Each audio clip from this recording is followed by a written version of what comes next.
지난주 GT 말씀 중에 한 구절, 그리고 내일 모레 이어지는 GT 말씀 구절 중에 한 구절 우리 오늘 받도록 하겠습니다. 자리에서 일어서시겠습니다. 역대하 29장 36절과 역대하 30장 25절 26절 한 목소리로 읽도록 하겠습니다. 시작. 이 일이 갑자기 되었으나 하나님께서 백성을 위하여 예비하셨으므로 히스기야가 백성과 더불어 기뻐하였더라. 30장 25절 26절입니다. 25절부터 읽겠습니다. 시작. 유다 온 회중과 제사장들과 레위 사람들과 이스라엘에서 온 모든 회중과 이스라엘 땅에서 나온 나그네와 유다에 사는 나그네들이 다 즐거워하였으므로 예루살렘에 큰 기쁨이 있었으니 이스라엘 왕 다윗의 아들 솔로몬 때로부터 이러한 기쁨이 예루살렘에 없었더라. 아멘. 자리에 앉겠습니다. 우리 리더십 MT를 갔다 왔습니다. 아주 즐거웠죠? 네, 여기 큰 기쁨이 있었더라 그랬는데 우리 그 임원들에게 큰 기쁨이 있어서 감사하고 또 그 기쁨이 오늘 우리 함께 예배드리는 청년들에게 감염되어 가기를 축복합니다. 오늘 읽었던 이 말씀, 지난주의 GT 말씀인데요. 지난주 GT를 통해서 우리는 극단적인 두 가지 모습을 보았습니다. 하나는 아하스 시대의 극단적인 타락이었습니다. 그리고 또 하나는 히스기야가 등극하자마자 완전히 분위기가 바뀌어서 놀라운 부흥이 일어난 이야기도 보았는데요. 사실 아하스 시대의 유다의 타락은요, 정말 최악의 타락이었습니다.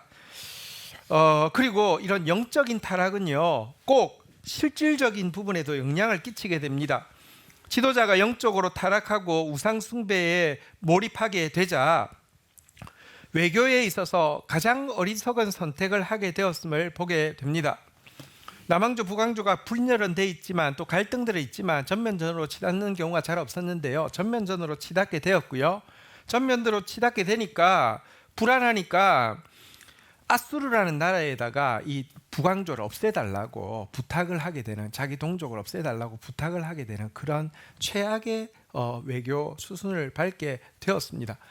온 사회가 진짜 멸망으로 가게 되죠. 왜냐하면 아수르가 북이스라엘을 실제로 망하게 하는데요, 그걸로 만족하지 않고 남유다까지 망하게 하기 위해서 좀 내려오고 있는 상황이 연출되어졌기 때문에 그렇습니다. 진짜 이건 나라가 끝장났다라고 생각하는 게 맞을 정도였습니다. 하지만 끝날 때까지 끝난 것이 아니라는 말이 있는데요, 히스기야가 그의 아들인데요, 왕이 되자마자 첫째 달에 성전을 정화를 시키는데요. 사실은 여러분 요즘은 성전이 아니잖아요. 또 이렇게 강대상이나 여기 있는 물이 성물도 아닙니다. 근데 조금 오래된 교회들은요, 강대상 하나 교체하는 것 때문에 뭐 당회를 막 몇 주를 모이고 싸움을 하고 교회가 분열되기도 합니다. 누가 이걸 헌물했는데 뭐 이러면서 그럴 수도 있습니다. 그런데 아하스 시대에 이 성전이 더 더럽혀졌고 여기에는 분명히 제사장들도 다 동조했을 텐데 이걸 바르게 하는 일을요, 첫째 달에 시작했는데 시작하자마자 8일 만에 문지기의 방 낭실, 다시 말하면 성소 앞에까지를 청소하더니 성소부터 지성소 안에까지를 8일 만에, 그러니까 16일 만에 게임 끝이 났습니다.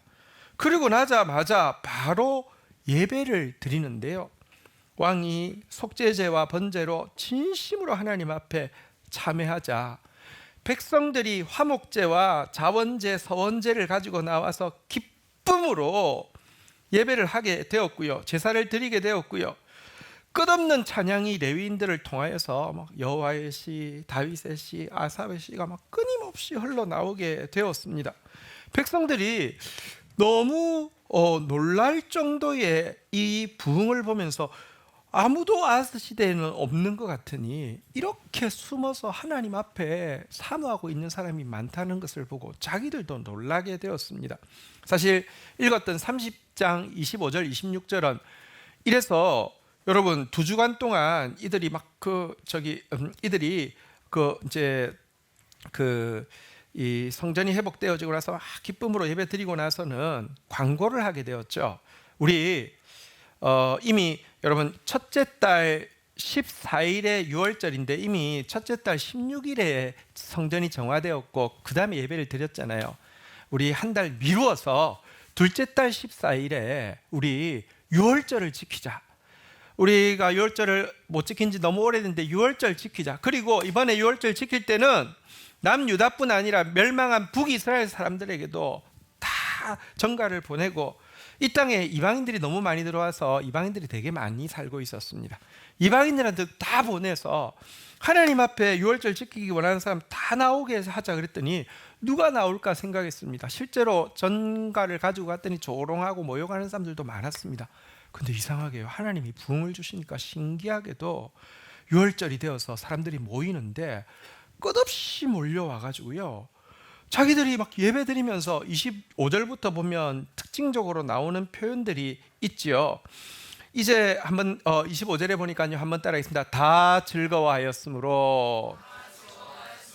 유다 사람, 이스라엘 사람, 나그네는 이방 사람이죠. 이방 사람들 다 즐거워하였으므로. 26절에 보니까요, 한번 따라 하겠습니다. 큰 기쁨이 있었으니 이러한 기쁨이 없었더라. 뭐 기쁨이 폭발하게 되는, 그러니까 완전히 아하스 시대하고는 진짜 바로 왕이 나오자마자 완전히 변하는 부흥의 역사를 지난주에 보게 되었습니다. 물론 이 일은 우리가 읽었던 역대하 29장 36절처럼 갑작스럽게 이루어진 일은 틀림없지만, 이 일은 또한 하나님께서 예비하신 일임도 틀림없습니다. 역대하 29장 36절 한 번만 더 볼까요? 역대하 29장 36절 우리 같이 한 번 더 읽겠습니다. 시작. 이 일이 갑자기 되었으나 하나님께서 백성을 위하여 예비하셨으므로 히스기야와 백성이 더불어 기뻐하였더라.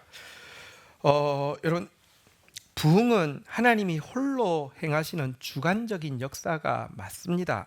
그렇지만 부흥이 일어나는 데는 반드시 필요한 한 가지 요소가 있는데, 그게 뭐냐고 하면 이 부흥을 위하여서 기도하고 이 부흥에 관한 하나님의 약속의 말씀을 들었고 이 부흥을 위해서 기도하고 말씀 붙잡는 일을 놓지 않는 한 사람 혹은 한 공동체가 반드시 예비되어야 한다는 점입니다.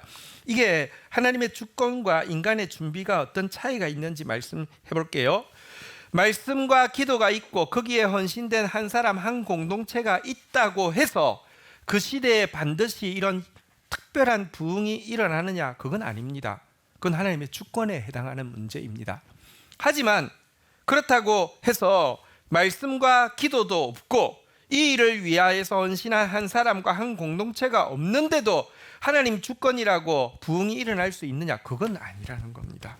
하나님 일하시는 원칙이기 때문에 말씀과 기도에 헌신해서 부흥을 위해서 기도하는 한 사람 한 공동체가 있어야만 된다는 것입니다.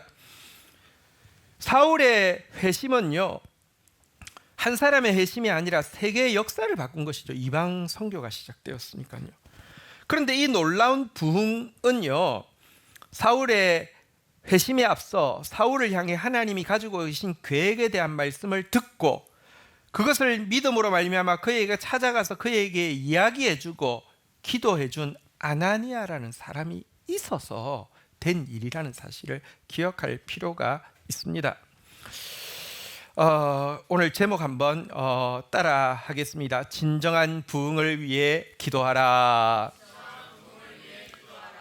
히스기야 시대에 봤던 그 부흥을 우리도 보기 원합니다 하는 마음으로, 히스기야 시대의 그 부흥에 대한 약속, 이 마지막 때의 부흥에 대한 약속으로 성경에는 면면이 기록되어 있는데 이 약속의 말씀을 믿음으로 꿈꾸는 사람들, 기도하는 사람이 되기를 원하는 마음으로 하나님 말씀 나누겠습니다.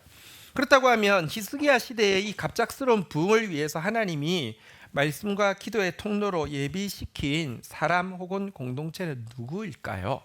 사실 면밀히 찾아보지 않으면 잘 모릅니다. 누구 때문에, 누가 통로가 되어서 이 일이 일어났을까 하는데 조금 자세히 찾아보면 알 수 있는데, 그 사람, 물론 한 사람은 아니었겠지만 대표적인 사람은 누구냐고 하면 이사야 선지자입니다. 이사야 선지자는 악한 왕 아하스 때에 아하스를 찾아가서 예언을 했습니다. 아까 이야기했죠. 남왕조의 왕인데 아하스가 북왕조와의 갈등이 막 극단으로 치닫고 전쟁이 일어나게 되었을 때 두려우니까, 또 북왕조가 혼자 온 게 아니라 아람이라는 나라와 연합해서 왔거든요. 두려우니까 아수르를 부르려고 할 때 이사야가 찾아갔습니다. 정말 사악하고 정말 끔찍한 배교자지만 찾아가서 그에게 권고합니다. 하나님이 유다를 지키고 다윗의 자손을 보존하기 위해서 유다 이번에 망하지 않습니다. 두 나라가 친다 하더라도 망하지 않고 도리어 두 나라가 망할 뿐입니다. 그러니 아수르의 도움을 청하지 마십시오. 아수르의 도움을 청하면 도리어 당신이 해를 받을 뿐입니다 라고 권면하면서 하나님의 뜻을 한번 물어보시죠. 하나님의 표적을 구해보시죠 라고, 하나님이 지금은 아하스가 뭐 믿지도 않고 악하지만 진짜 그 말 믿을만 해요, 한번 표적 보여주세요 하면 보여줄 거라고 이야기했는데도 나는 여호와께 표적을 구하지 않겠노라고 하면서 아수르의 도움을 구하러 가죠. 근데 그때 히스기야 이사야가 예언을 한 내용이 유명한 이사야서 7장 14절입니다. 어디서 많이 본 것 같을 겁니다. 한번 볼까요? 그때 아하스 왕에게 한 예언입니다. 같이 한번 읽도록 하겠습니다. 시작. 그러므로 주께서 친히 징조를 너희에게 주실 것이라. 보라, 처녀가 잉태하여 아들을 낳을 것이요 그의 이름을 임마누엘이라 하리라. 어디서 많이 본 구절이죠. 언제 나온 구절입니까?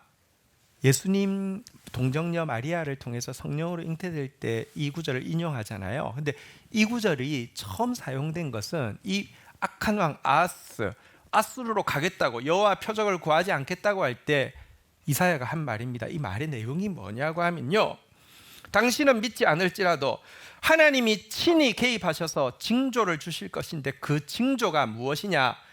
임마누엘 아기입니다 라고 이야기하는 것입니다. 여기 처녀가 잉태한다고 했는데 이 처녀는 원어로는 그러니까 그 동정녀를 이야기하는 것은 아닙니다. 그냥 여인이 잉태한다라고 했는데, 여러분 한번 보십시오. 아하스가 낳은 히스기야는 정말 아하스의 아들은 맞지만 아하스로 말미암은 아들이라고는 볼 수가 없습니다. 그렇지 않습니까? 여러분, 사실 아하스라는 악한 왕이 있고요, 므낫세라는 또 악한 왕이 나옵니다. 비슷합니다. 근데 아하스가 좀 더 셉니다. 그런데 여러분, 이 아하스 밑에 므낫세가 나오는 건 자연스러운데 중간에 히스기야가 낀 것은 이건 진짜 하나님이 주께서 친히 징조로 보여주신 일이라고밖에 할 수 없는 일이라는 것입니다. 하나님께서 주시겠다는 것이죠. 임마누엘 이 예언은 아까 이야기한 대로 동정녀 마리아를 통해서 성령으로 잉태될 아기 예수님을 가르치는 것이 맞지만, 예언이란 제일 처음에 주어질 때는 예표에게 적용되어지고 그 다음에 본체에게 실현되어지는데, 임마누엘 아기의 예표가 무엇이냐? 아하스 같은 악한 왕을 통해서 나올 히스기야라는 말입니다. 예언을 한 것입니다. 그리고 히스기야가 어떻게 왕이 될 때 어떻게 한 상태에서 되느냐? 15절 16절에서 예언하고 있는데요, 볼까요? 그가 악을 버리며 선을 선택할 줄을 알 때가 되면 엉킨 젖과 꿀을 먹을 것이라. 16절 같이 한번 읽도록 하겠습니다. 시작. 대저 이 아이가 악을 버리고 선을 선택할 줄 알기 전에 내가 미워하는 두 왕의 땅이 황폐하게 되리라. 이건 무슨 말일까요? 여기 보니까 두 구절 다 반복되는 내용이 있죠. 악을 미워하고 악을 버리고 선을 선택한다라는, 그러니까 히스기야가 악을 미워하고 선을 선택하게 된다, 이런 말이죠. 아버지 모습 보면서 악을 미워하고 선을 선택하게 될 것이다 라고 이야기하는데, 15절에 보면 악을 미워하고 악을 버리고 선을 택하기 전에 알 때가 되면이란 말은 이제 원어적으로 해석하면 그 전에는 엉킨 젖과 꿀을 먹을 것이다 그랬는데, 엉킨 젖은 치즈죠. 치즈 좋아하는 사람, 또 꿀 좋아하는 사람, 꿀도 좋아하고, 교회는 두 개 다 좋아하군요. 그러니까 아주 좀 뭔가 이렇게 뭐랄까 영양식을 먹는다는 뜻이 아니고요. 여기 엉킨 젖과 꿀을 먹는다는 것은 저장식량을 먹는다는 뜻입니다. 농사를 못 지으니까요.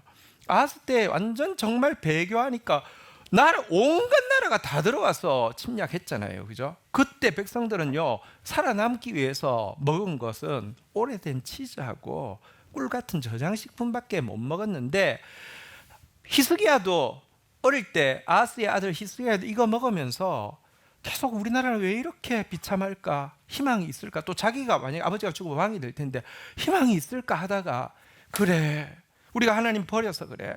나는 만약에 하나님이 기회를 주신다고 하면 악을 버리고 선을 택할 거야 하고 왕이 되었다는 것입니다. 왕이 되자마자 그래서 첫째 달에 이 일을 했는데 놀라운 것은 16절에 보면 그가 첫째 달에 이 일을 할 때 이미 지금 유다의 당면한 아하스 시대에 당면한 적은 북이스라엘과 아람인데요. 이 두 나라 왕은 황폐하게 될 것이라 그랬는데 히스기야가 왕에 등극했을 때 이미 이 두 나라를 멸망하고 없어진 상태에서 등극했습니다.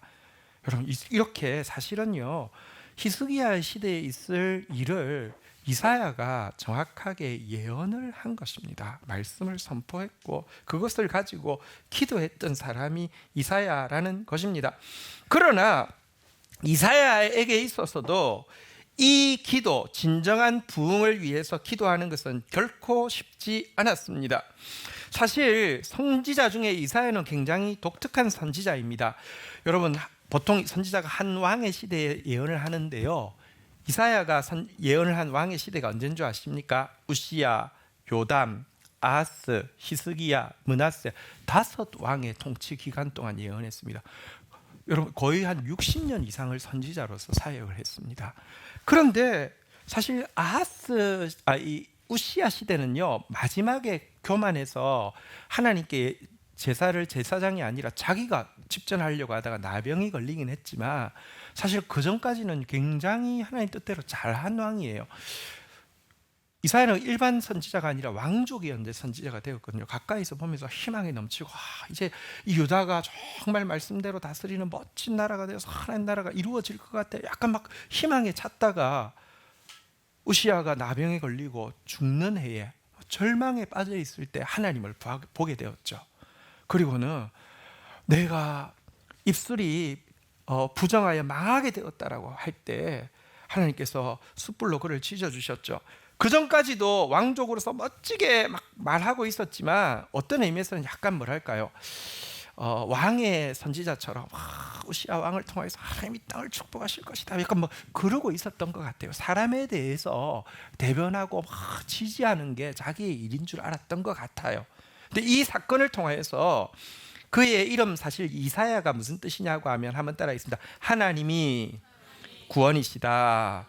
하나님이 구원이시다라는 마음을 새롭게 가지게 된 것 같아요. 하지만 여러분 아하스 왕의 시대에 히스기야는 너무 괴로웠을 것입니다. 아니 그래도 우시야 시대는 그래도 잘못된 생각이긴 하지만 뭔가 잘 돼서 이렇게 점점 이렇게 하나님 뜻대로 살다가 하나님 나라가 될 줄 알았는데 그런 잘못된 생각이고 인간에 대한 지나친 기대였지만 그래도 그때는 좀 긍정적인 기대였다고 하면 긍정적인 잘못된 생각이었다고 하면 아하스 시대는 보니까 아니 선택받은 민족이 이렇게까지 악할 수 있어, 이렇게까지 망가질 수 있어, 이렇게까지 더러울 수 있어, 이것 앞에서 너무 고통스럽게 되었고요. 그리고 그가 예언했지만 실질적으로 그들의 동족인 북이스라엘이 아수르에 의해서 비참하게 멸망하고 학살당하는 모습을 보면서 너무 괴로웠고요. 그리고 예언했지만 이런 멸망을 보면서 남유다 역시 멸망할 수밖에 없다는 것에 대해서 공포를 느끼고 있었던, 그래서 말씀은 임마누엘 아기에 대한 말씀은 있지만 기도가 잘 될 수 없는 그런 마음이었던 것 같습니다. 그의 마음을 잘 보여주는 구절이 이사야서 45장 15절에 나와 있습니다. 이사야는 이렇게 고백합니다. 같이 읽겠습니다. 시작. 구원자 이스라엘의 하나님이여 진실로 주는 스스로 숨어 계시는 하나님이십니다. 구원자 이스라엘의 하나님, 이게 자기 이름이잖아요. 하나님은 구원이시다. 저는 하나님이 구원이신 걸 알긴 압니다. 하나님이 친히 징조를 보이사 이 땅을 구원하신다는 것도 믿습니다. 하지만 하나님 왜 이렇게 숨어 계십니까? 정말 당신은 숨어 계시는 하나님 같습니다. 안 보입니다. 일하시지 않는 것 같습니다. 듣지도 않는 것 같습니다. 이렇게까지 하셔야 합니까? 라면서 아마 절망의 시간을 가지고 있었던 것 같습니다. 모든 것이 끝났다고 생각하던 때, 그런데 정말로 히스기야가 저기 하더니 첫째 해 첫째 달에 성전을 정화하더니 예배가 회복되더니 찬양대가 회복되더니 유월절이 회복되더니 수많은 사람들이 모여서 기뻐하는 모습을 보고, 여러분, 가장 놀란 사람이 누구였을까요? 이사야 본인이었습니다. 그래서 그는 이렇게 표현합니다. 이사야서 49장 21절에 보면 그는 이런 표현을 하고 있습니다. 그때에 내가 내 마음에 이르기를 누가 나를 위하여 이들을 낳았는고, 나는 자녀를 잃고 외로워졌으며 사로잡혀 유리하였거늘 이들은 누구가 양육하였는고, 나는 홀로 남았거늘 이들은 어디서 생겼는고 하리라. 이거 사실 이사야 자신의 마음입니다. 한번 따라하겠습니다. 누가 낳았는고. 아니, 그 막 몰려온 하나님의 백성들을 보고 이거 누가 낳았지? 아하스 시대는 한 명도 없었던 것 같은데, 한번 따라하겠습니다. 누가 양육하였는고. 아니, 누가 이렇게 이쁘게 아름답게 그 엄혹한 시절에도 잘 키워서 하나님 앞에 나오게 했지? 한번 따라하겠습니다. 어디서 생겼는고. 이사야가 이런 마음을 가질 수밖에 없었다는 것입니다. 그리고 다시 이야기합니다. 히스기야는 임마누엘 아기의 예표입니다. 임마누엘 아기의 본체는 예수 그리스도시잖아요, 그죠? 히스기야를 통해서 일어난 이 일을 보면서, 이 부흥을 보면서 장차 올 진정한 임마누엘을 통해서 일어날 일에 대해서 그는 이렇게 또 예언하고 있습니다. 이사야서 49장에 보면요, 이렇게 그는 예언하고 있습니다. 우리 한번 보도록 하겠습니다. 잠시만요, 제가 눈이 좀 잘 안 보입니다. 예, 저기 6절입니다. 49장 6절 한번 보도록 하겠습니다. 같이 읽겠습니다. 시작. 그가 이르시되 내가 나의 종이 되어 야곱 지파들을 일으키며 이스라엘 중에 보존된 자를 돌아오게 할 것은 매우 쉬운 일이라. 내가 또 너를 이방의 빛으로 삼아 나의 구원을 베풀어서 땅끝까지 이르게 하리라. 예. 우리 재민이 얼굴이 안 보여서 설교하는 재미가 없어가지고 치웠습니다. 자, 여기 보면요, 이스라엘 유다가 회복되는 거는 매우 쉬운 일이고, 메시아를 통해서 이방의 빛으로 삼아서 땅 끝까지 구원을 베푸는 일을 하실 것이다, 이렇게 예언하고 있습니다.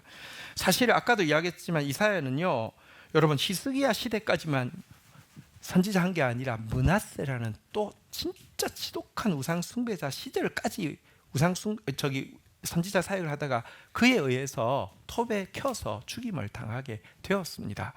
그런데 죽임 당하면서까지요, 이사야서 66장이 마지막 장이잖아요. 66장에 보면 이 믿음을 놓지 못하고 선포하고 있습니다. 66장 8절에 보면요, 이러한 일을 들은 자가 누구이며 이러한 일을 본 자가 누구이랴. 나는 보았다, 나는 들었다라고 하면서 나라가 어찌 하루에 생기겠으며 민족이 어찌 한순간에 태어나겠느냐. 그러나 시온은 진통하는 즉시 그 아들을 순산하였도다.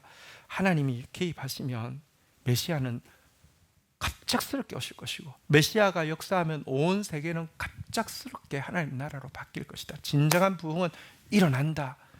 하나님이 역사하시면 일어난다. 끝까지 그는 이렇게 외칠 수 있었던 것입니다. 여러분, 우리도 하나님께서 부흥을 일으키시려고 할 때에 이사야처럼 기도와 말씀으로 섬기는 한 사람이 되어야 합니다. 그리고 우리도 이 진정한 부흥에 대한 소망을, 비록 아하스 시대 같은 시대라 할지라도, 므낫세 시대 같은 시대라 할지라도 소망을 놓지 않아야 합니다. 우리 제목 한 번 더 따라 하겠습니다. 시작. 진정한 부흥을 위해 기도하라. 기도해야 합니다. 그런데 그러기 위해서 이사야를 사실은 기도하기 힘들게 만들고 사실 절망하게 만들었던 그 감정, 그 느낌, 진실로 하나님은 스스로 숨어 계시는 하나님입니다라는 이 느낌에 대해 우리가 조금 더 깊이 이해할 필요가 있습니다. 사실 하나님을 제대로 섬겨본 사람, 제대로 섬겨보지 않은 사람은 하나님은 스스로 숨어 계시는 하나님이다 이런 느낌도 잘 안 가져요. 솔직히 말하면 하나님은 좀 숨어 계시면 좋을 것 같아요. 좀 제발 나타나지 말고, 좀 말씀 좀 하지 말고, 귀찮게 하지 말고. 그런데 진짜 하나님 앞에 기도해 본 사람 마음에는요, 이사야의 어떤 절망감이 있습니다. 당신은 정말 해도 너무합니다. 스스로 숨어 계시는 하나님입니다. 당신의 얼굴을 잘 보여주지 않습니다. 라는 감정이 있습니다. 여러분, 시편에 보면요, 내가 여호와를 기다렸더니 뭐 이런 표현이 자주 나옵니다. 이 말은 하나님이 우리에게 응답하시되 빨리 응답하시지 않고 우리를 한참 기다리게 하시는 분이라는 의미를 가지고 있습니다. 또 다윗도 이사야와 거의 비슷한 표현을 하고 있죠. 시편 13편 1절에 보면 그는 이렇게 하나님에 대해서 묘사하고 있습니다. 여호와여, 어느 때까지니까 나를 영원히 잊으시나이까. 한번 따라했습니다. 주의 얼굴을 나에게서 어느 때까지 숨기시겠나이까. 하나님, 당신의 얼굴을 숨기는 분이라고 다윗도 탄식하고 있습니다. 이사야의 탄식과 참 비슷하죠. 여러분, 그런데 이렇게 우리를 기다리게 하고 숨어 계시고 당신의 얼굴을 좀채로 드러내지 않는 것은 하나님이 우리와 인격적인 관계를 맺으실 때 예외 없이 취하는 당신의 관계 맺음의 스타일입니다. 물론 기다리게 하고, 물론 얼굴을 가리운다고 해서 듣지 않는다는 건 아닙니다. 다 듣고 계십니다. 사랑하지 않는다는 것도 아닙니다. 진짜 사랑하십니다. 역사할 능력이 없다는 것도 아닙니다. 능력이 많으십니다. 그래도 어쨌든 우리 관점에서 보면 매우 더디게 들으시는 것 같고 아주 천천히 느림뱅이로 개입하시는 것 같다는 느낌을 지울 수 없습니다. 이것이 사실은 우리가 광야에서 받는 훈련의 핵심인 것 같고요. 지난주에도 이야기했지만 광야에 가서 이스라엘 백성들을 우리가 너무 속단했구나, 나라도 원망했겠다, 나라도 불평했겠다 하는데 이것 때문에 사실 우리는 많이 원망하고 불평합니다. 더 이상 못 기다리겠습니다. 당신이 얼굴을 안 보여주시니 나는 내 방법대로 할 수밖에 없습니다 라고 하게 되는 이유가 되는 것 같습니다. 하지만 분명한 게 있죠. 우리가 신앙생활 하다 보면 경험하죠. 하나님 기다리지 않고 내 뜻대로 하나님 얼굴이 안 보인다고 해서 나도 픽 돌아서서 내 방법대로 하면 최악의 결과가 나올 수밖에 없다는 거 끄덕끄덕 경험했습니다. 반대로 끝까지 참고 기다리면, 아니면 내가 막 믿음이 좋아서 기다린 게 아니라 하나님이 버티고 견디도록 이상하게 붙들어 두시고 나면요, 나중에 하나님이 일하실 때를 보고 나서는 하나님 너무 빨리 개입하지 않으신 거 감사합니다. 당신의 시간이 가장 정확하였습니다. 당신은 결코 이러지는 않지만 그렇다고 결코 늦지도 않게 가장 정확하게 일해 주셨습니다라고 고백하게 된다는 것입니다. 그렇다고 하면 어쨌든 하나님의 스타일이 우리를 기다리게 하고 우리에게 당신의 얼굴을 감추시는 것이라고 하면 그것이 이유가 무엇인지 조금 더 깊이 이해하면 여러분, 진정한 부흥을 위해서 참고 기다리며 기도하기가 훨씬 쉬워지지 않겠습니까? 그 이유가 도대체 무엇일까요? 그런데 생각보다는 그 이유가 간단하고 정확합니다. 여러분, 만약에 무언가 인터넷에서 떠도는 문구에 이런 구절이 있다고 하면 제목을 무엇이라고 지으면 좋을지 한번 생각해 보십시오. 상대방에게 마음을 쉽게 보여주지 마라. 그러면 그가 당신에게 더 적극적으로 다가오게 될 것이다. 신비 전략을 유지하라. 그러면 그가 먼저 당신을 찾게 될 것이다. 일부러 관심 없는 척 행동하라. 너무 관심을 보이면 당신의 매력과 가치가 상대방에게 도리어 깎이게 될 뿐이다. 만약에 이런 문구를 인터넷에서 보았습니다. 자, 밑에 이거 제목을 달면 무엇일까요? 연애의 기술, 밀당의 고수, 뭐 이런 거 붙이지 않겠습니까? 진짜 그렇잖아요. 여러분, 좋다고 해 하고 다 하면 그냥 이상하게 막 이렇게 관계 틀어지고 잘못되기가 되게 쉬워요. 하나님이 왜 우리한테 기다리게 하실까요? 하나님이 왜 우리한테 얼굴을 감추실까요? 밀당의 고수라서 그렇습니다. 간단하게 이야기하면 밀당하는 겁니다. 일단 하나님 우리하고 밀당한다는 것은 엄청 좋은 일이죠. 하나님 우리를 사랑하신다는 증거니까. 근데 밀당 때문입니다. 여러분, 사실 하나님께서 우리와 관계를 맺을 때 보면, 예수님을 보면요, 진짜 밀당의 대가라는 걸 알게 됩니다. 이번에 갈릴리에 갔을 때 놀란 것은 갈릴리 바다가 상당히 크다는 사실이었습니다. 오늘 사진을 준비 못했는데 어쨌든 거기서 그거 그 제트스키에 그거 하고 쫙 가는 거 있잖아요. 그 뒤에 막 타고 그 사진 찍어놓은 게 있는데 그 호수의 점처럼 보입니다. 호수가 상당히 크더라고요. 근데 그 호수가 막 풍랑이 일어서 제자들이 죽게 생겼을 때 예수님은 기도하고 있었잖아요. 기도하다가 그 모습 보고는요, 달려가셨습니다. 사랑하니까. 근데 달려가신 것까지는 좋았는데 얘들아 걱정하지 마 안 하고 배 옆을 어떻게 했습니까? 지나쳐 가시려고 했습니다. 뭐 하는 겁니까? 밀당이죠. 여러분, 엠마오로 내려가는 제자들 막 낙담해가지고 예수님 돌아가셨다고 세상 끝난 줄 아는데 옆에 와서 그냥 친구처럼, 그러니까 예수님 좀 모르고 있었어요. 성경에 메시아가 고난받으시고 죽으시고 부활하실 것 예언되어 있다 이렇게 이야기했습니다. 그들의 목적지는 엠마오였습니다. 엠마오까지 다 왔습니다. 그때 성경이 뭐라고 되어 있는 줄 아십니까? 예수께서 더 가려 하는 것 같이 하시니. 이 말은 간다는 말입니까? 안 간다는 말입니까? 밀당하는 거죠. 나 좀 잡아줘. 여러분, 수로보니게 여인이 예수님께 나와서 귀신 들린 자기의 딸을 쫓아달라고 하자 예수님께서 자녀의 떡을 취하여 개들에게 던짐이 마땅하지 않다 이렇게 이야기를 했어요. 밥 먹다가 아까 점심 때 이제 그 셀 나눔짐 하느라고 방에서 이제 막 하면서 막 밥 먹고 있다가 반찬이 하나 남아서 집사람 옆에서 주니까 내가 수로보니게 여인이냐고 그래서 웃기는 소리 하지 말라고, 내가 금동이 안 주고 당신이 준 것을 감사하게 생각하라고. 예수님은 자녀의 떡을 개들 그렇군요. 어쨌든 밀당이잖아요. 밀당. 왜 밀당하신다고요? 한 세 가지 정도 조금 분석을 해보면요, 일단 하나님께서 우리와 더 깊이 교제하고 싶어 하시기 때문에 밀당한다는 것입니다. 한번 생각해 보십시오. 밀당을 안 하고 하나님이 우리 기도할 때마다 즉각 들어주고 우리 기도에 대해서 대부분 응답해 준다고 하면, 그때부터 우리는요, 기도를 귀히 여길까요? 가볍게 여길까요? 하나님을 귀히 여길까요? 가볍게 여길까요? 하나님과 교제할 때 생각을 많이 하고 신경을 많이 쓸까요? 소홀해질까요? 인간은 어쩔 수 없습니다. 하나님 기도도요, 하찮게 여기고 선물 주는 응답하는 하나님도 하찮게 여기고, 점점 하나님을 향해서 만날 시간 외에는 점점 뭐랄까요, 생각이, 관심이 점점 사라지게 될 것입니다. 이렇게 되면 누구 손해일까요? 우리 손해입니다. 예를 들어 여러분, 이제 식탁에서 이렇게 이제 연인이 식사하러 갔는데 식사를 마치고 약간 긴장이 있습니다. 누가 돈을 내느냐.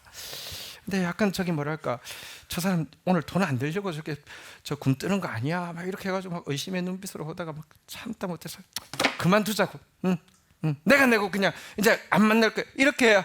근데 예수님이 지금 우리 식탁에서 이렇게 돈 안 내고 가만히 있는 것은 우리 기도에 응답 안 해주고 싶고 돈 안 내고 카드값 아끼고 싶어서가 아니라 이야기를 더 하고 싶고 우리 마음을 더 오고 싶어서인데요. 예수님이 카드값 이야기 안 한다고, 우리 기도 응답 빨리 이야기 안 한다고 중간에 팍 일어나가지고 우리 그만두자 이렇게 하면서 나가면 누구 손해예요? 우리 손해예요. 더 깊이 교제하고 싶어서 밀당하는 겁니다. 우리한테 너무 쉽게 응답 주면요, 우리 먹튀할 기질이 엄청 많아요. 우리 뭐랄까요, 연애하면서도 혹시 먹튀한 적이 있으세요? 얘기하세요. 근데 예수님한테 먹튀할 가능성 엄청 많아요. 그거 알기 때문에 그렇게 숨고 그렇게 기다리게 하고 그런다는 거예요. 그거 아셔야 됩니다. 또 한 가지는요, 연애를 할 때 연애 기간은 사실은요, 서로 알아갈 뿐만 아니라 연애 기간은 사실은 서로의 약함을 보고 고칠 수 있는 되게 중요한 시간이잖아요. 예수님은 이 밀당을 통해서 우리한테 한 가지를 고치려고 하는데 그게 뭐냐고 하면 한번 따라하겠습니다. 자의식 과잉. 여러분, 자의식 과잉을 고치고 싶어 하는데 자의식 과잉이 뭐냐고 하면 자의식이 과잉된 사람들은요, 어떤 생각을 하냐면 내가 주인공이다 이런 생각이 있어요.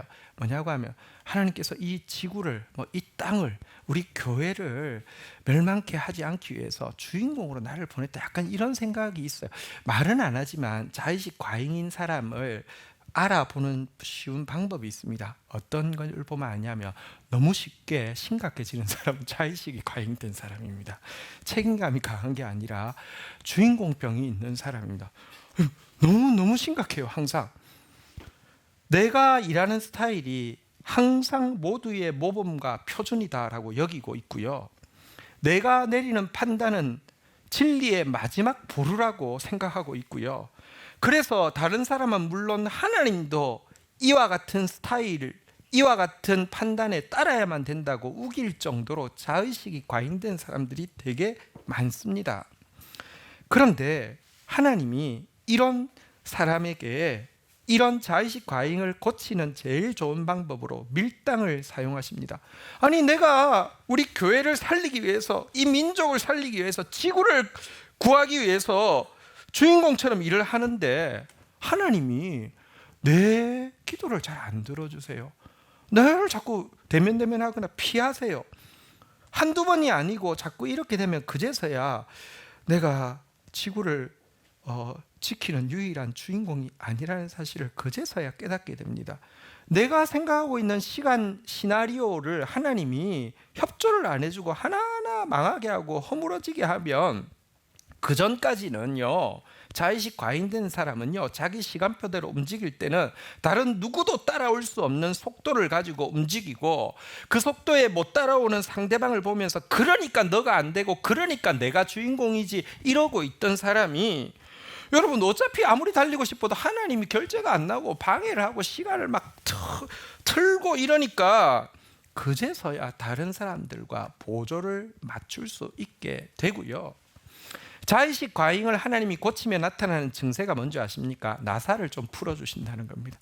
나사가 꽉 째여 있던 우리를 나사를 풀어서요, 사람이 약간 실없어지고요, 절대로 심각한 표정을 안 풀던 사람이 실없이 웃고, 농담을 해도 갑자기 웃고, 옛날에는 누가 농담했는데 무의식 중에 웃고 나면 너무 스스로 수치스럽게 느껴져요. 내가 저따위 농담에 웃다니, 내가 그런 사람 아닌데 이렇게 하다가요, 아니 그냥 실없는 농담에도 웃을 수 있는, 여러분 사실은 좀 나사가 좀 풀려야 됩니다. 옆 사람한테 이렇게 축복하겠습니다. 나사가 좀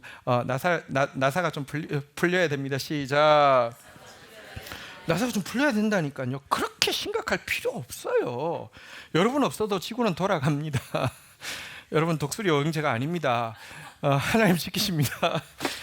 그래서 사실은 하나님 밀당을 하시면서요, 자꾸 숨기시는 것입니다. 마지막 또 한 가지가 특별히 신자들에게 심한 병이 하나 있는데요, 영적 우월감입니다. 영적 우월감에서 우리를 건지기 위해서 밀당하십니다. 하나님과 친밀한 관계는 정말 사모할 만한 것이지만 하나님과 친밀하다는 생각으로 말미암는 영적 우월의식은 참으로 위험하고 지양해야 되는 것입니다. 하나님이 다른 사람들은 사랑하시고 나는 특별히 사랑하신다고 생각하고, 하나님이 혹시 다른 사람의 기도는 듣지 않아도 내가 기도하면 들으신다라고 생각하는 거, 이게 영적 우월의식입니다. 누가 막 기도가 하도 안 된다고 하면 내가 기도해 줄게 이러면서 약간 쭉 거들먹거리군요. 응답이 일어나면 내가 기도했어, 그래요, 내가 기도했어, 이런 꼭 생색내는 사람이 있어요. 그 안에 영적 우월의식이 있습니다. 이런 사람은요, 자기는 무엇이든지 하나님께 쪼르르 나가서 구할 수 있을 만큼 특별히 사랑받고 하나님 앞에 자격을 갖추고 있다고 생각하고, 하나님은 자기가 구하면 무엇이라도 반드시 응답해 주어야 하고 빚이 있다라고 생각하는 착각을 심어주는데요, 이것이야말로 은혜의식을 망가뜨리는 사단의 굉장히 악랄한, 여러분, 그 타락의 방법인 것을 알아야 합니다. 근데 하나님이, 나 하나님 엄청 친한 줄 알았는데 얼굴을 숨긴다니까요. 내 기도하면 다 들어주셨는데 어느 날부터 철저하게 외면한다니까요. 그 시간을 통해야지만 여러분 나중에는 응답이 이루어져도 영적 우월감이 아니라 여러분 한번 보세요. 우리가 주님과 기도하고 나서 먹튀하거나 우리가 뭐랄까 자의식 과잉돼서 잘 될수록 점점 더 나사가 쪼여지고요.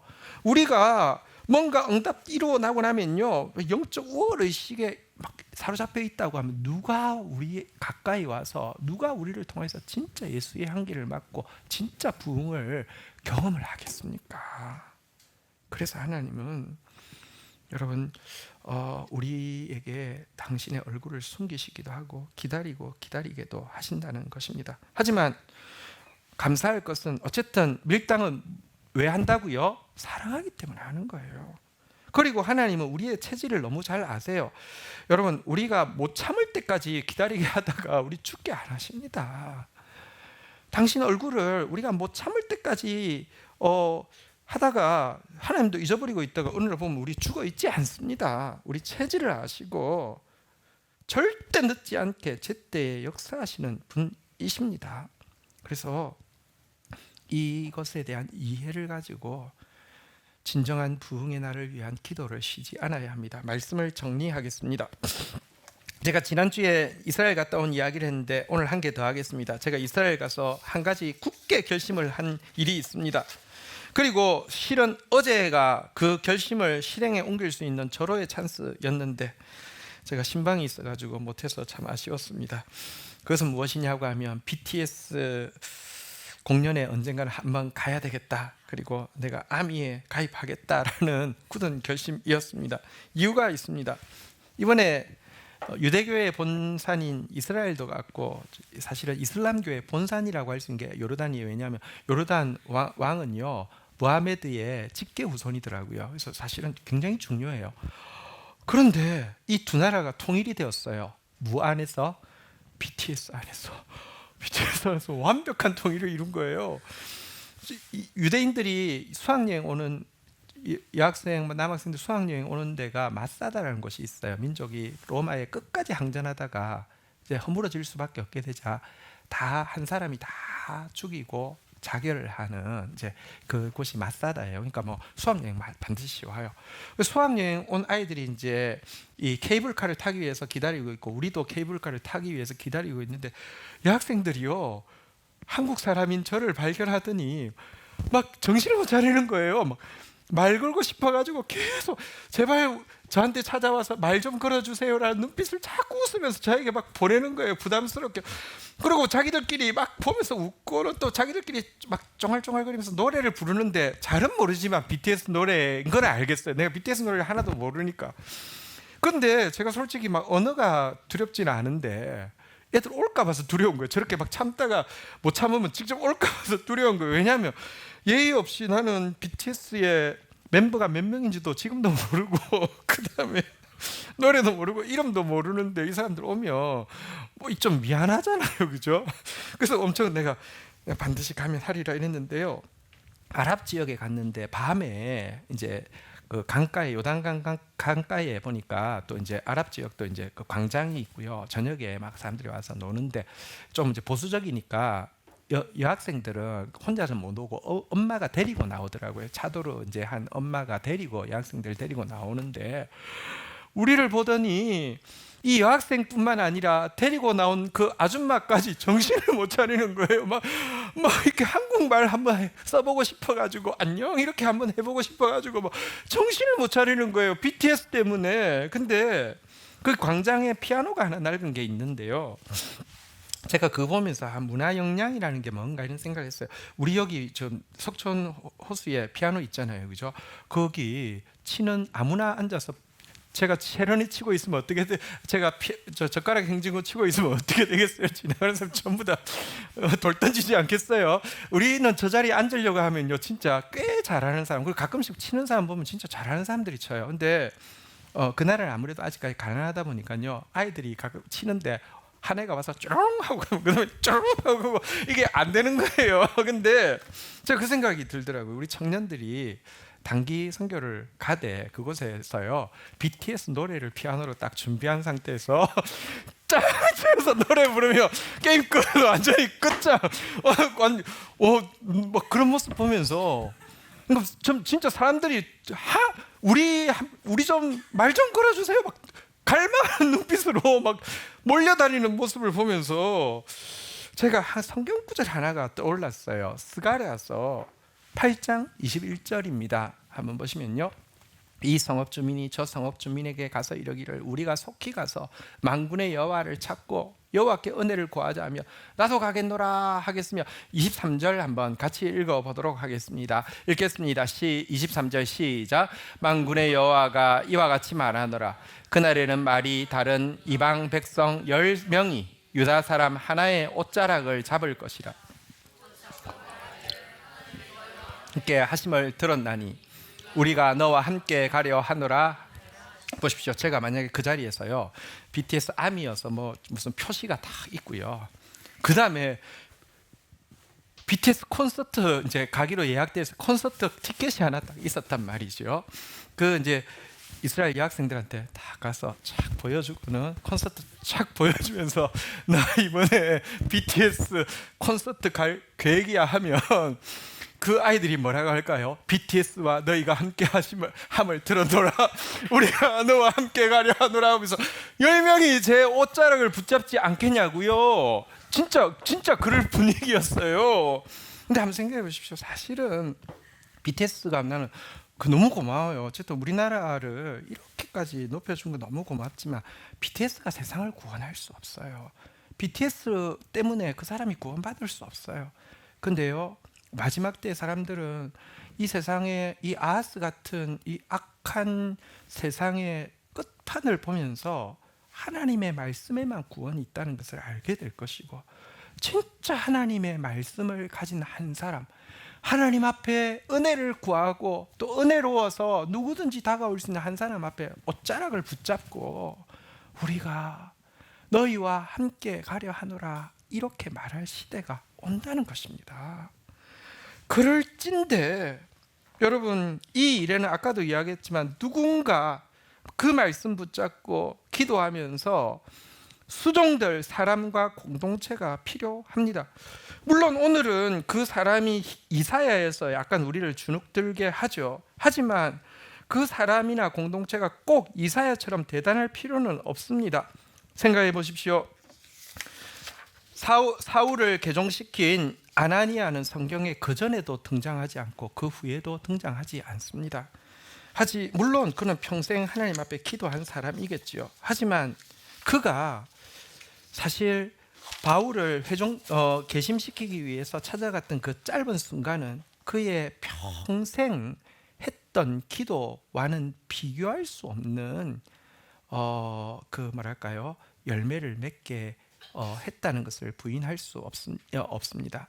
그는 사실은 겨자씨처럼 이름 없는 사람입니다. 제가 이스라엘에서 겨자씨를 가져왔어요. 그리고 오늘 여기 가져오기 위해서 애를 많이 썼습니다. 가져와야지 하고 나면 잊어버리고, 가져와야지 하면 잊어버리고, 너무 작아가지고 지금도 가져와서 지금 여러분 앞에, 여러분 보이시죠? 겨자씨 보이시죠? 안 보일 줄 알았어요. 그래서 제가 사진 찍었죠. 한번 보세요. 겨자씨는 보이시죠? 겨자씨 요즘 안에 집 있습니다. 넣고 아무것도 아닙니다. 하지만 이 한 사람의 기도가 여러분 온 세계에 미친 영향은 진짜 비교할 수가 없습니다. 그럴진데 우리는 부흥을 사모하며 진정한 부흥을 위해서 소망하며 기도를 그치지 않아야 합니다. 끝날 때까지 끝난 것이 아닙니다.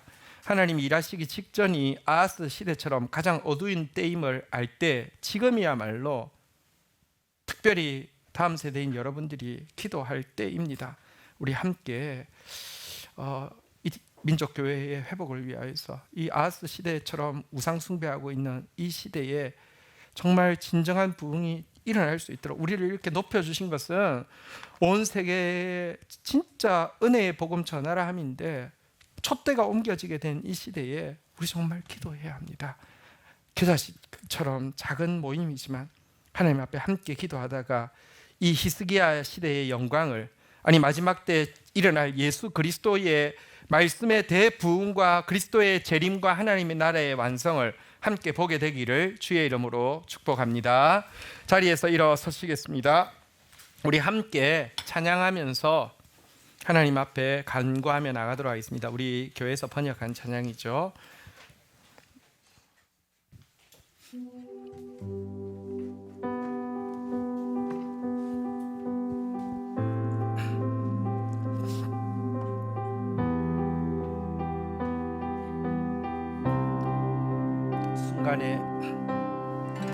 순간의 임재함도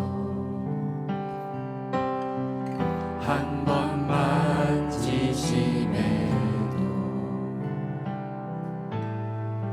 모두 잠잠해지고 주님 앞에 나섭니다. 당신을 원합니다. 다른 건 없습니다. 내 모두를 드려서 주만 위에 살렵니다. 주님 앞에 나섭니다. 주의 성령 임하소서. 하늘과 땅 흔들소서. 다시 한번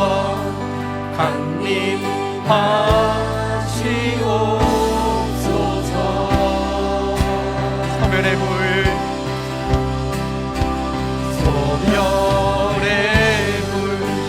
생명의 힘 이전같이 살지 않게 다시 한번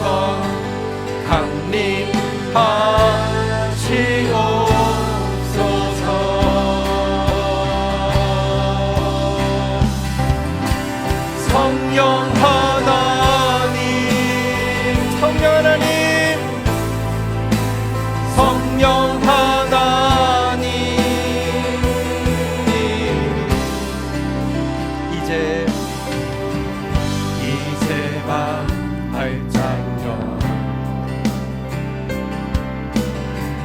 주 기다립니다. 더 깊이 원합니다. 당신 앞에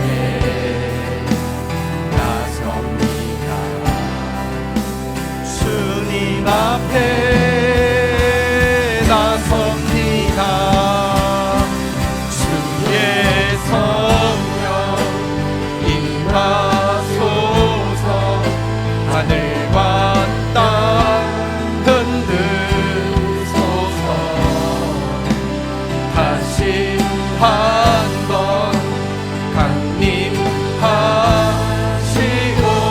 강림하시옵소서.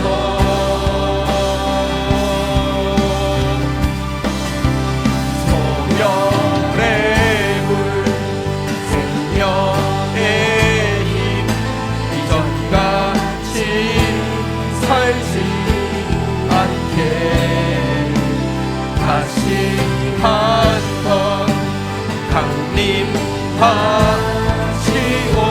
강림하시옵소서. 성령 하나님, 성령 하나님, 성령 하나님, 주의 길 그 보좌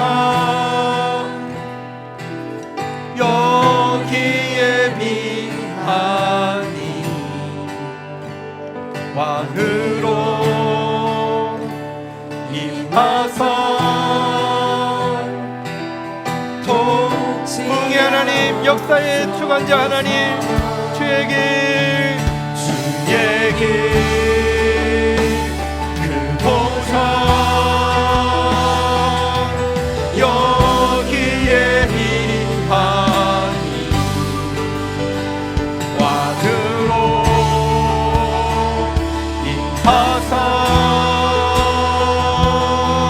통치 주에게 그 보좌 주에게 그 보좌 여기에 미하니 왕으로 임하사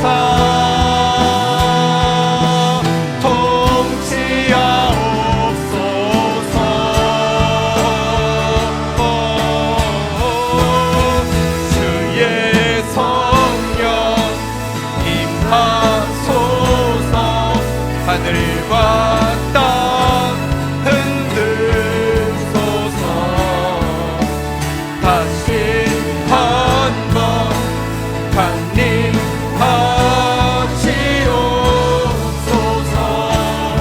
소멸의 불 생명의 힘 소멸의 불 생명의 힘 이전같이 않게 다시 한번 강림하시옵소서. 성령 하나님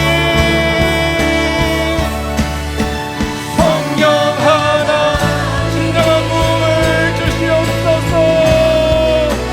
성령 기다리고 바라며 기도합니다.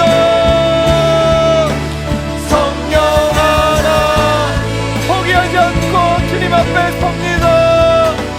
성령 하나님. 아멘. 자리에 앉으시겠습니다. 이 시간 우리 같이 한번 히스기야 시대의 아하스 시대의 끝이지만 시작하자마자 놀라운 부흥을 일으키신 주님, 지금 민족 교회를 생각할 때 이 민족의 모습을 생각할 때 정말 아하스 시대의 정말 끝을 보고 있는 것 같습니다. 너무 절망적입니다. 이 민족을 이렇게까지 높여주신 것은 복음의 빚을 갚으라고 참된 평화의 도구가 되라고 하심인데 촛대를 옮기실 수밖에 없는 타락을 교회가 먼저 자행하고 있음을 보게 됩니다. 하지만 끝이 아닙니다. 아직도 하나님은 일하실 것입니다. 누군가는 이 일 앞에서 진정한 부흥을 위해서 기도하고 있어야 합니다. 겨자씨여도 좋습니다. 기도하고 있는 공동체가 있어야지 주님이 일하실 것입니다. 우리 하나님 앞에서 비록 우리를 기다리게 하신다 할지라도 우리를 더 원해서이시고 우리 안에 과잉 자아 강익을 해결하시고 영적 우월을 해결하시고 정말 예수의 모습으로 영혼들을 섬기고 내 옷자락 잡는 10사람 이끌고 주님 앞에 나아갈 수 있는 부드러운 사람 되게 하시기 위함일진데 하나님 진정한 부흥을 주시옵소서. 기도하기를 포기하지 않습니다. 하나님의 약속의 말씀을 붙잡습니다. 우리의 다음 세대를 살려주옵소서. 열방을 회복시켜 주옵소서. 우리 다 함께 주의 이름 고백하며 간절히 기도하는 시간 가지도록 하겠습니다. 하나님 감사합니다. 아하스 시대의 절망이 어쩌면 이 시대의 절망보다 더 기쁠지 모릅니다. 이 시대 역시 아하스 시대 못지않은 이 악함과 이 멸망과 또 특별히 교회의 타락을 우리가 보고 있습니다.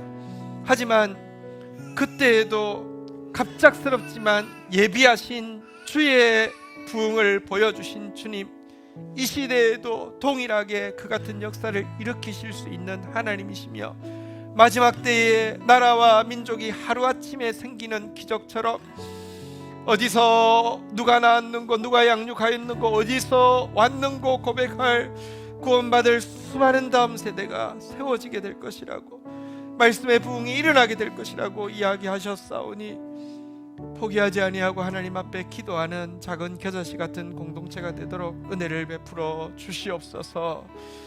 사랑하는 성도들, 삶 가운데 하나님을 기다리고 하나님의 얼굴을 구하는 데 지쳐있고 또 낙담되어 있는 성도들이 있습니다. 말씀으로 찾아가 주셔서 위로해 주시며 더 사랑하려고 더 온전하게 하려고 더 부드럽게 해서 많은 사람들에게 예수 얼굴을 보여주는데 방해되지 않게 하기 위함임을 알고 기쁨으로 감당하며 승리할 수 있도록 축복하여 주옵소서. 예수 그리스도의 이름으로 기도 올립니다. 아멘.